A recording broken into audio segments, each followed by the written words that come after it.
నర్సీపట్నంలో పెద్ద చెరువులో సృష్టి క్షేత్రం అని చెప్పి స్థానిక శాసనసభ్యులు అలాగే సభాపతి అయినటువంటి అయ్యన్న పాత్రుడు గారు వారి కుటుంబ సభ్యులు అందరూ కూడా కలిసి అక్కడ కొన్ని నిర్మాణాలు చేయడానికి సంబంధించి స్థానికంగా ఉన్నటువంటి రైతులతో కానీ లేదా అక్కడ ఉన్నటువంటి ప్రజలతో కానీ ఎవరితో కూడా చర్చించకుండా చేసినటువంటి నిర్మాణాలకు సంబంధించి స్థానికంగా ఉన్నటువంటి రైతాంగం స్థానికంగా ఉన్నటువంటి ప్రజలు అందరూ కూడా ప్రధాన ప్రతిపక్షంగా ఉన్నటువంటి వైఎస్ఆర్ కాంగ్రెస్ పార్టీ నాయకత్వాన్ని స్థానిక మాజీ శాసనసభ్యులుగా ఉన్నటువంటి సోదరులు గణేష్ గారిని వారందరూ కూడా ఆశ్రయించడం వారి ఏదైతే వారికి ఉన్నటువంటి ఇబ్బందుల్ని వారి దృష్టిలో పెట్టడం వారితో కలిసి దాని మీద కోర్టుకు వెళ్ళడం కోర్టు ఆ నిర్మాణాలకు సంబంధించి స్టే ఇవ్వడం అనేటువంటిది గడిచినటువంటి నెల రోజులుగా జరుగుతున్నటువంటి సందర్భాలు మీ అందరూ కూడా చూస్తూ ఉన్నారు. ప్రజలు మరి ముఖ్యంగా నర్సీపట్నం ప్రజలందరూ కూడా తెలుసు. అయితే కోర్టు ఇచ్చినటువంటి ఆర్డర్ని ధిక్కరిస్తూ జరుగుతున్నటువంటి నిర్మాణాలు నిన్న గణేష్ గారు కొన్ని కార్యక్రమాలు చూసుకుంటూ ఆ దారిలో వస్తుండగా కోర్టు ఆర్డర్ ఇచ్చిన తర్వాత కూడా ఇక్కడ ఏ రకంగా నిర్మాణాలు జరుగుతున్నాయని చెప్పి వారు ఆగి వాటిని పరిశీలించడానికి అని చెప్పి నిన్న వారు అక్కడ ఆగడం జరిగింది. సహజంగా ప్రజలకు సంబంధించిన అదే వ్యక్తిగతమైనటువంటి ఎవరి ఇండివిజువల్ ల్యాండో లేదా ప్రైవేట్ ప్రాపర్టీయో కాదు, గవర్నమెంట్కి సంబంధించి ప్రజలకు సంబంధించినటువంటి చెరువు.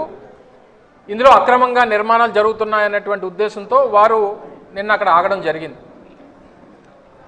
ఆగినప్పుడు కొంతమంది తెలుగుదేశం పార్టీ నాయకులు స్థానిక తెలుగుదేశం పార్టీ నాయకులకు సంబంధించినటువంటి అత్యంత దగ్గరగా ఉండేటువంటి వారి అనుచరులు, కొంతమంది మర్డర్ కేసులో ఉన్నటువంటి వారు, కొంతమంది గంజాయి కేసులో ఉన్నటువంటి వారు, కొంతమంది మీద రౌడీ షీటర్లు ఉన్నటువంటి వారు, కొంతమంది గతంలో జైలుకి వెళ్ళి వచ్చినటువంటి వారు, వీరంతా కూడా ఒక్కసారిగా గుమిగూడి రాడ్లు కర్రలు కత్తులు అన్నీ పట్టుకొని వచ్చి నిన్ను అయ్యన్న పాత్రుడు చంపేయమన్నాడు అని చెప్పి అరుస్తూ వారిని భయభ్రాంతులు గురి చేస్తూ వారి మీద దాడి చేసినటువంటి ఘటన నిన్న రాష్ట్రం అంతా కూడా చూసింది. అప్పుడే ఉన్నటువంటి ఈ జరుగుతున్నటువంటి సందర్భంలో స్థానికంగా ఉన్నటువంటి ఎస్ఐ ఎవరో రావడం, వారిని తప్పించి పంపించాలన్నటువంటి ప్రయత్నం చేయడం, అయినప్పటికీ కారు మీద దాడి చేసి, కారు కూడా ఇక్కడే సాక్ష్యంగా కనబడతా ఉంది, కారు మీద రాళ్లతో దాడి చేసి ఎలాగన్నా వారిని చంపాలన్నటువంటి ఉద్దేశంతో ప్రయత్నం చేయగా వారికి వ్యక్తిగత సహాయకుడిగా ఉన్నటువంటి బాబు, అసలు పేరు పూర్తి పేరు ఏంటమ్మా, సప్పా గణేష్ బాబు అనేటువంటి ఆయన వ్యక్తిగత సహాయకుడిని బయటికి లాగి తన్ను కూడా చంపాలన్నటువంటి ప్రయత్నం చేస్తే ఈలోపు ఏదో రకంగా బయటపడి వచ్చినటువంటి సందర్భాలు మనం చూసాం. తీరా బయటకు వచ్చిన తర్వాత తను కూడా ఎమ్మెల్సీ చేయించడం, నిన్న సాయంత్రమే నిన్న నైటే కేసు రిజిస్టర్ చేయాలని చెప్పి కంప్లైంట్ ఇవ్వాలని చెప్పి నాయకత్వం అంతా కూడా అనుకోవడం, అప్పటికే చాలామంది తెలుగుదేశం పార్టీ అధికార పార్టీకి సంబంధించినటువంటి కార్యకర్తలు నాయకులు పోలీస్ స్టేషన్ని ముట్టడించారు. అక్కడికి మళ్ళీ మన వాళ్ళు వెళ్తే మళ్ళీ లా అండ్ ఆర్డర్ ఇష్యూ వస్తుందన్నటువంటి ఉద్దేశంతో ఈరోజు వరకు ఆగి ఈరోజు పెద్దలందరి సమక్షంలో వెళ్ళి ఈ కంప్లైంట్ని డిపార్ట్మెంట్కి ఇవ్వాలని చెప్పి ఇప్పుడు నిర్ణయం తీసుకోవడం జరిగింది. అయితే ఈరోజు ప్రజాస్వామ్యం ప్రపంచంలో అతిపెద్ద ప్రజాస్వామ్యం భారతదేశం. ఆ ప్రజాస్వామ్యంలో ఉన్నటువంటి హక్కుల్ని తద్వారా మనకున్నటువంటి ప్రతిపక్షంగా మాకున్నటువంటి బాధ్యతని నిర్వర్తించేటువంటి క్రమంలో జరుగుతున్నటువంటి దాడి అని చెప్పి సందర్భంగా తెలియజేస్తూ ఉన్నాం. ఒక మాజీ శాసనసభ్యుడు ప్రజలకు ఉన్నటువంటి ఇబ్బందుల్ని వారు కోరిక మేరకు వారు ఏదైతే ఆ ప్రాంతంలో ఉన్నటువంటి వారు మాకు జరుగుతున్నటువంటి ఇబ్బందులను వారి దృష్టికి తీసుకొస్తే దాన్ని అడ్డుకోవాలనేటువంటి ప్రయత్నం జరిగితే మాకు అడ్డొచ్చినటువంటి వారిని ఎవరినైనా నిర్మూలిస్తాం, ఇది మా తెలుగుదేశం పార్టీకి సంబంధించినటువంటి ఒక విధానం, మమ్మల్ని ప్రశ్నించినటువంటి వారిని ఎవరినైనా భూమి మీద లేకుండా చేస్తామనేటువంటి పద్ధతి గడిచినటువంటి 24 మాసాలుగా ఈ రాష్ట్రంలో తెలుగుదేశం పార్టీ అధికారంలోకి వచ్చినటువంటి సందర్భం నుంచి ఈ రెడ్ బుక్ రాజ్యాంగం అనేటువంటిది నడుస్తూ ఉంది. ఒక్క తెలుగుదేశం పార్టీ ఈ 24 మాసాల్లో వైఎస్ఆర్ కాంగ్రెస్ పార్టీ నాయకుల్ని దాదాపు 21 మందిని చంపేశారు, నడి రోడ్డు మీద నరికేశారు. ఈ 24 మాసాల్లో రాష్ట్రంలో జరిగినటువంటి హత్యలు దాదాపు 710 హత్యలు జరిగినాయి. వైఎస్ఆర్ కాంగ్రెస్ పార్టీ నాయకుల మీద అక్రమంగా పెట్టినటువంటి కేసులు దాదాపు 3500 నుంచి 4000 కేసులు పెట్టారు. అది సోషల్ మీడియా కానివ్వండి, ప్రతిపక్షంగా మాట్లాడినటువంటి వారిని కానివ్వండి, లేదా ప్రతిపక్షంగా ప్రశ్నించినటువంటి వారిని కానివ్వండి, ఇలాగ అక్రమంగా పెట్టినటువంటి కేసులు దాదాపు 3500 నుంచి 4000 గడిచినటువంటి 24 మాసాల్లో 21 మంది వైఎస్ఆర్ కాంగ్రెస్ పార్టీ నాయకులు చంపేశారు. ఈరోజు ఒక బీసీ నాయకుడిగా ఉన్నటువంటి గణేష్ గారు నిత్యం ప్రజల పక్షాన పోరాటం చేస్తున్నటువంటి వ్యక్తి, బలమైనటువంటి ప్రతిపక్షం ఈ నియోజకవర్గంలో ఉన్నప్పటికీ ఓ ప్రధానమైనటువంటి పాత్రలో ఈరోజు ప్రభుత్వంలో ఉన్నటువంటి వ్యక్తి ప్రజాప్రతినిధిగా ఉన్నప్పటికీ కార్యకర్తలకి భరోసాగా ఉండాలి, నిలబడాలి, వారికి ఏ కష్టం వచ్చినా అండగా నిలబడతాను, ప్రజలకు ఏ కష్టం వచ్చినా అండగా నిలబడతాను అనేటువంటి ఒక ధైర్యాన్ని ఇస్తూ నిలబడినటువంటి వ్యక్తి సోదరులు గణేష్ గారు. అంటే మొన్న అంబటి రాంబాబు గారి మీద ఇంటి మీద దాడి చేశారు, వారిని చంపాలని చూశారు. ఈరోజు గణేష్ గారిని చంపాలని చూశారు. అంటే మీకు ప్రతిపక్షం అన్నా, నాయకులన్నా, ప్రజాస్వామ్యం అన్నా, లా అండ్ ఆర్డర్ అన్నా అది కనీస గౌరవం ఉందా ఈ ప్రభుత్వంలో ఉన్నటువంటి పెద్దలు కానీ అడుగుతా ఉన్నా. పక్కనే హోంమంత్రి గారు ఉంటారు, సరే ప్రస్తుతానికి వారు విహారయాత్రలో ఉన్నారు కాబట్టి రాష్ట్రంలో లా అండ్ ఆర్డర్ ఏమైపోయినా పర్వాలేదు, ఎవరి మీద ఎవరు దాడి చేసినా పర్వాలేదు అనేటువంటి పరిస్థితిలో వారు ఉన్నారు. ముఖ్యమంత్రి గారికి అయితే అసలు రాష్ట్రం ఏమైపోయినా పట్టదు, మా నాయకులు ఏం చేస్తే అదే రాజ్యాంగం అనేటువంటి విధానంలో ముఖ్యమంత్రి గారు ఉన్నారు. ఉప ముఖ్యమంత్రి గారికి వారికి ఒంట్లో బాగాలేదు, వారు రెస్ట్లో ఉన్నారు. మరి రాష్ట్రాన్ని నడిపించేది ఎవరు? తెలుగుదేశం పార్టీ నాయకులు ఏం చేస్తే అదే ఈ రాష్ట్రంలో రాజ్యాంగమా? మిమ్మల్ని ఎవరో ప్రశ్నించడానికి వీల్లేదా? ప్రతిపక్షం ఉండడానికి వీల్లేదా? మాట్లాడినటువంటి వారిని మాట్లాడినట్టుగా చంపేస్తారా? ఇది ఈ రోజు నుంచి మొదలైనటువంటిది కాదు తెలుగుదేశం పార్టీ. గతంలో వంగవీటి మోహన్ రంగని చంపారు, దశరథరామని ఒక జర్నలిస్ట్ని చంపారు, తర్వాత అనేక మందిని చిన్న చిన్న కార్యకర్తలను చంపారు, నాయకుల్ని చంపారు. ఎవరు అడ్డొచ్చినా ఇది మా పార్టీ తాలూకు విధానం, మమ్మల్ని ప్రశ్నించడానికి ఎవరు వీల్లేదు, మాట్లాడినట్టు గొంతు లేచినటువంటి గొంతుని కోస్తామనేటువంటి విధానంతో ఈరోజు తెలుగుదేశం పార్టీ ముందుకెళ్తా ఉంది.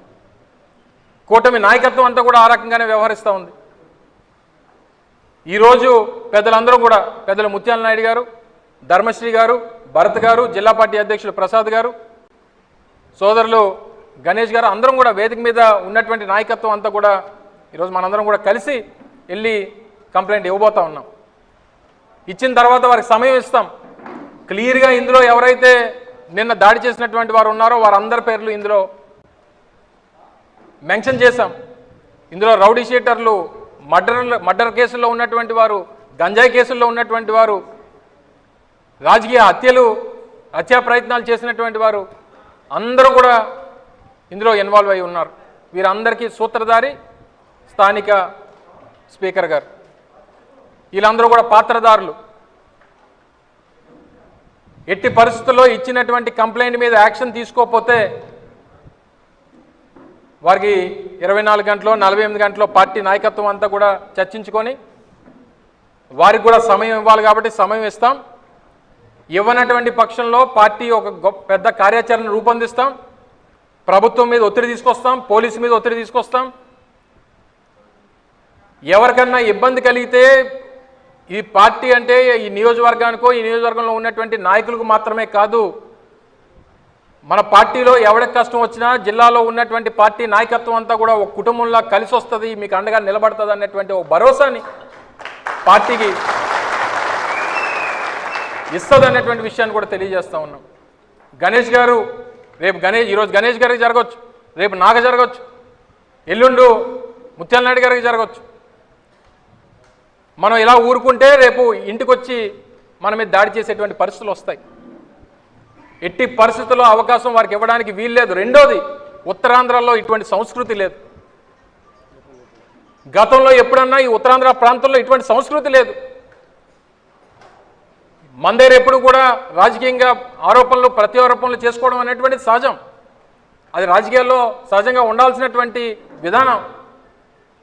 కానీ ఇలా మనుషుల్ని చంపేటువంటి పరిస్థితులు తీసుకొని వచ్చారంటే అసలు ఈ నాయకత్వాన్ని ఏమనాలో, ప్రభుత్వాన్ని ఏమనాలో, లా అండ్ ఆర్డర్ కనీసం కంట్రోల్లో లేనటువంటి ఈ ప్రభుత్వం ఈరోజు రాష్ట్రంలో ఉన్నందుకు బాధపడాలో తెలియనటువంటి పరిస్థితులు ఈరోజు రాష్ట్రంలో ఉన్నాయి. ఎప్పుడూ లేనటువంటి సంస్కృతి, ఉత్తరాంధ్ర ప్రాంతంలో లేనటువంటి సంస్కృతి, ఈ రకంగా దాడులు జరిగేటువంటి దాన్ని ఉపేక్షించేటువంటి పరిస్థితులే ఉండవు అనేటువంటి విషయాన్ని కూడా ఇది పార్టీ నాయకుడు జగన్మోహన్ రెడ్డి గారి మాటగా, పార్టీ అధినాయకత్వం పెద్దలు జగన్మోహన్ రెడ్డి గారి మాటగా ఈ ప్రాంతంలో మన పార్టీ నాయకులుగా ఉన్నటువంటి బొత్స సత్యనారాయణ గారు కానీ, మన రీజనల్ కోఆర్డినేటర్ కన్నబాబు గారు కానీ ఎప్పటికప్పుడు జరుగుతున్నటువంటి పరిస్థితుల్ని సమీక్షిస్తూ అవసరమైతే అందరూ కూడా గణేష్ గారికి అండగా నిలబడాలి,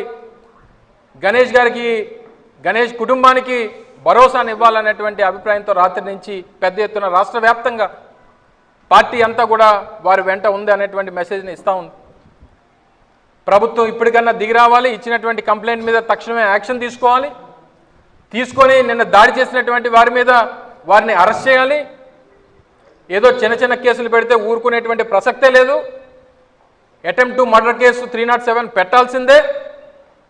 అందులో ఇన్వాల్వ్ అయినటువంటి వ్యక్తులు కూడా గత చరిత్ర ఉన్నటువంటి వారు, గతంలో ఇటువంటి ఇల్లీగల్ యాక్టివిటీసు, ఇటువంటి మర్డర్ యాక్టివిటీసు ఇందులో ఇన్వాల్వ్ అయినటువంటి వ్యక్తులు ఇందులో అందరూ ఉన్నారు కాబట్టి తక్షణమే వాళ్ళ మీద యాక్షన్ తీసుకోవాలనేటువంటిది వైఎస్ఆర్ కాంగ్రెస్ పార్టీ డిమాండ్ చేస్తూ ఉంది. కంప్లైంట్ ఇచ్చిన తర్వాత రేపు ఎల్లుండి చూసి దాని మీద కార్యాచరణ రూపొందించి యాక్షన్ తీసుకోకపోతే మాత్రం ఈ సందర్భంగా మరొకసారి తెలియజేస్తూ ఉన్నాం, జిల్లా అంతా కూడా ఏకమవుతుంది. జిల్లా నాయకత్వం, జిల్లాలో ఉన్నటువంటి పార్టీ కార్యకర్తలు, జిల్లాలో వైఎస్ఆర్ కాంగ్రెస్ పార్టీ నాయకత్వం అంతా కూడా నర్సీపట్నం వేదికగా ప్రభుత్వాన్ని నిలదీసేటువంటి రోజు తెచ్చుకోవద్దు అనేటువంటి విషయాన్ని మరొకసారి ఈ సందర్భంగా మీ ద్వారా తెలియజేసుకుంటూ, మరొకసారి ఈరోజు నాయకత్వం అంతా కూడా రావడానికి కారణం మీకు తోడుగా పార్టీ ఉంది, మీకు తోడుగా మీ కుటుంబం ఉంది, మీకు ఏ ఆపద వచ్చినా మీ కుటుంబ సభ్యులు మీకు అండగా నిలబడతారు, మీ ముందుండి నిలబడి పోరాటం చేస్తారనేటువంటి మెసేజ్ని ఇవ్వాలన్నటువంటి ఉద్దేశంతో ఈరోజు జిల్లా నాయకత్వం అంతా కూడా మీదే వచ్చిందనేటువంటి విషయాన్ని తెలియజేసుకుంటూ, గణేష్ గారు ఆయన ధైర్యవంతుడు, అందులో ఏ రకమైనటువంటి మరో ఆలోచన లేదు. కానీ వారి కుటుంబ సభ్యులకి, వదినికి కానీ, పిల్లలకు కానీ, వారి తల్లికి కానీ వారందరికీ భరోసా ఇవ్వాలన్నటువంటి ఉద్దేశంతోనే ఈరోజు అందరూ కూడా రావడం జరిగిందనేటువంటి విషయాన్ని మరొకసారి ఈ సందర్భంగా తెలియజేస్తూ ఉన్నాం. 2 నిమిషం మాట్లాడండి, ఇద్దరు మాట్లాడండి.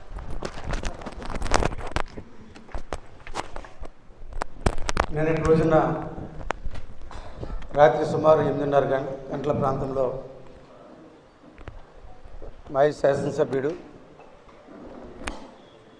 గణేష్ మీద జరిగినటువంటి దాడిని తీవ్రంగా వైఎస్ఆర్ పార్టీ తీవ్రంగా ఖండిస్తూ ఉంది. గతంలో మన ప్రాంతంలో లేనటువంటి సంస్కృతిని ఈరోజు నర్సీపట్నం ఎయిర్పోర్ట్లో ఇటువంటి సంస్కృతిని తీసుకురావడం మంచి పద్ధతి కాదు. రాత్రి దాడిలో పాల్గొన్నటువంటి వ్యక్తులు ముందుగా అమరు గారు మాట్లాడుతున్నప్పుడు దాడిలో పాల్గొన్నటువంటి వారు గంజా కేసుల్లో ఉండేటువంటి వారు, గతంలో శిక్ష అనుభవించినటువంటి వారు, రౌడీ షీటర్లు తెలిసినటువంటి వారు, ఇలా ఇక్కడున్నటువంటి నాయకత్వం జరిగినటువంటి సంఘటన మీద వారికి కానీ సంబంధం లేకపోతే ఈసారికి వారు ఖండించవలసినటువంటి అవసరం ఉంది. ఇప్పటికీ వారు నోరు మీద ఒక నిమ్మక నీరెత్తినట్టు ఉన్నారని అంటే వారి తాలూకా సహకారంతోనే ఇదంతా కూడా జరిగింది, వారి తాలూకా ప్రోత్సాహంతోనే ఇదంతా జరిగింది అనేటువంటి ఉద్దేశం కూడా అందరికీ కూడా కలుగుతుంది. కోర్టు ఆ చెరువులో ఎటువంటి నిర్మాణాలు చేపట్టొద్దని చెప్పి వేసినటువంటి బిల్లుకి ఆధారంగా స్టేని విధించినప్పుడు ఇటువంటి కార్యకలాపాలు చేయడం అనేటువంటిది కోర్టు ధిక్కరణ కింద వచ్చేటువంటి పరిస్థితి కూడా ఉంటుంది. కోర్టు ధిక్కరణ చేస్తూ అక్కడ రాత్రి సమయంలో నిర్మాణాలు చేపట్టడం అత్యంత దారుణం. అటువంటి నిర్మాణాలని నిలుపుదల చేసేదానికి ఆ త్రోవగుండా వెళ్తూ మరి ఉమాశంకర్ గణేష్ గారు వాటిని పరిశీలించడానికి, ఇటువంటి కార్యకలాపాలు చేయడానికి వీలేదని చెప్పేదానికి అక్కడికి వెళ్ళేటప్పటికీ ఉద్దేశపూర్వకంగానే తన మీద దాడి చేసి తనను చంపే ప్రయత్నం కూడా చేశారనేటువంటిది మా దృష్టికి కూడా తీసుకొచ్చారు. దాని మీద ఇప్పుడు పోలీస్ స్టేషన్కి కంప్లైంట్ చేయడం జరుగుతుంది. తదుపరి కార్యాచరణ మా జిల్లా పార్టీ అధ్యక్షులు ఏమిటనేటువంటిది పార్టీ పెద్దలతో మాట్లాడి కార్యాచరణ కూడా ప్రకటించడం జరుగుతుంది. వైఎస్ఆర్ పార్టీ అంతా కూడా గణేష్ కుటుంబానికి కూడా ఎప్పుడు కూడా సపోర్ట్గా ఉంటుంది అనేటువంటి దాని మీదే విషయాన్ని తెలిసినటువంటి మీ అందరం కూడా వెంటనే బయలుదేరి నర్సీపట్నం వచ్చి గణేష్కి ఆసరాగా ఎటువంటి పరిస్థితుల్లో కూడా గణేష్కి అండగా ఉండాలనే ఉద్దేశంతో మీ అందరూ కూడా రావడం జరిగింది. ఇప్పుడు గణేష్ తీసుకొని వెళ్ళి స్టేషన్ హౌస్ ఆఫీసర్ గారు ఎవరైతే ఉన్నారో వారికి రిపోర్ట్ కూడా చేయడం జరుగుతుందని చెప్పి తెలియజేస్తూ ఉన్నాను.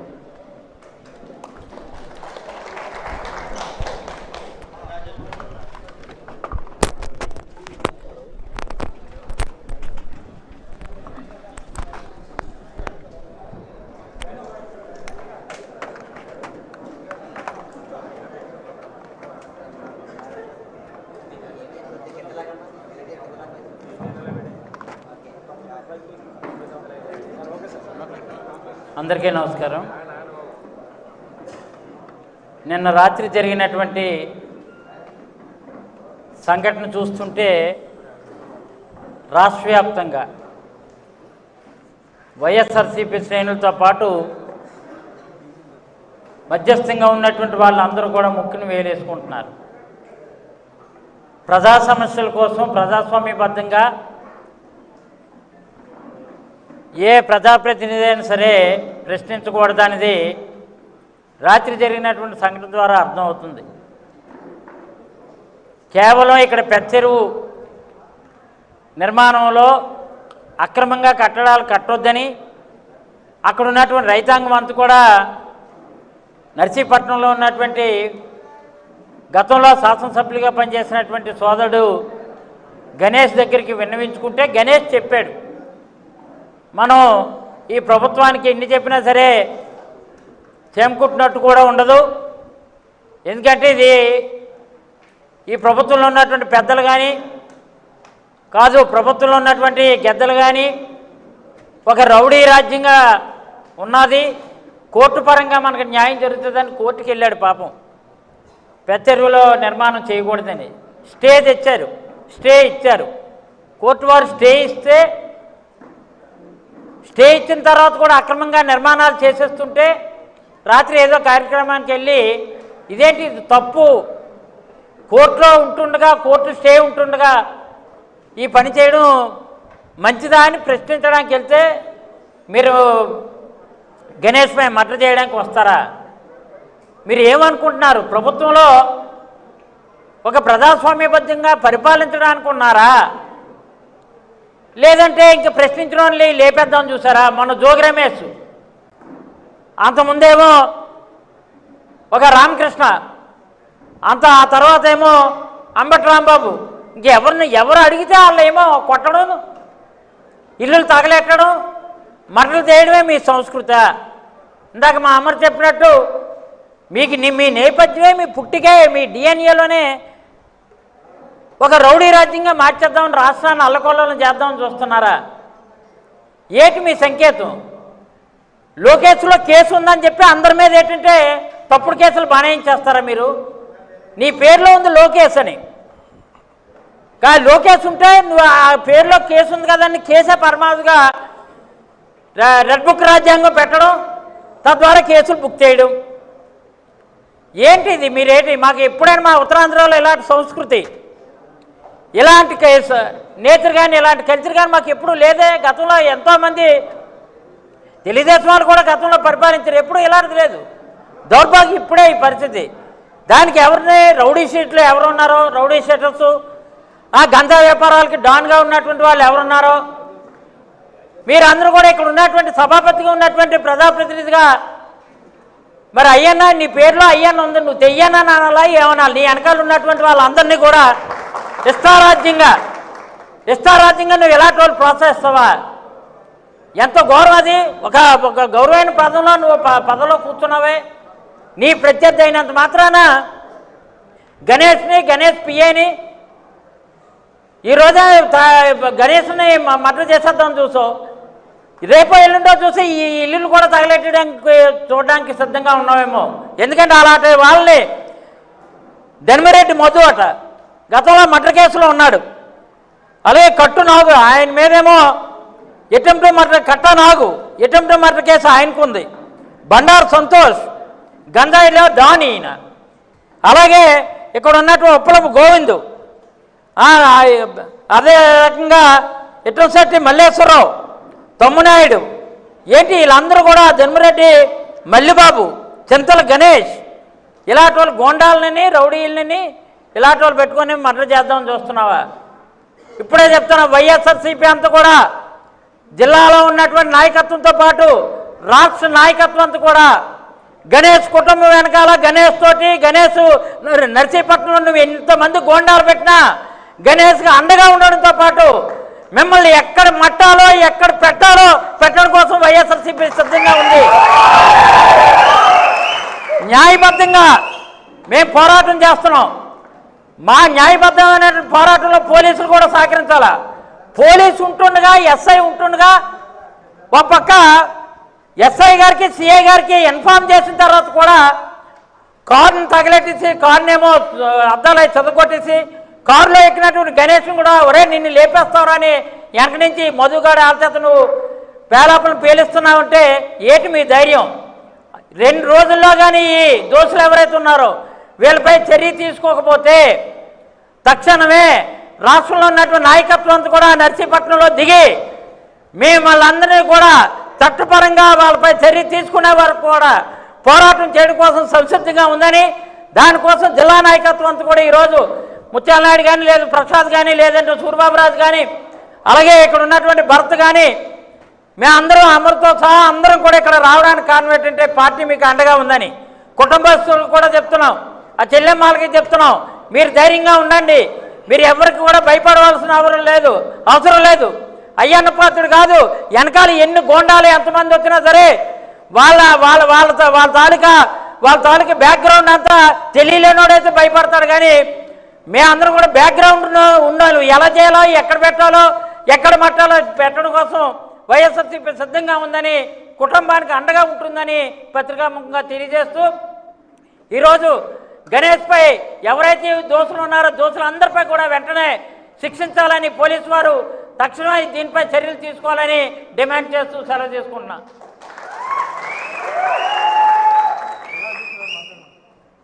గణేష్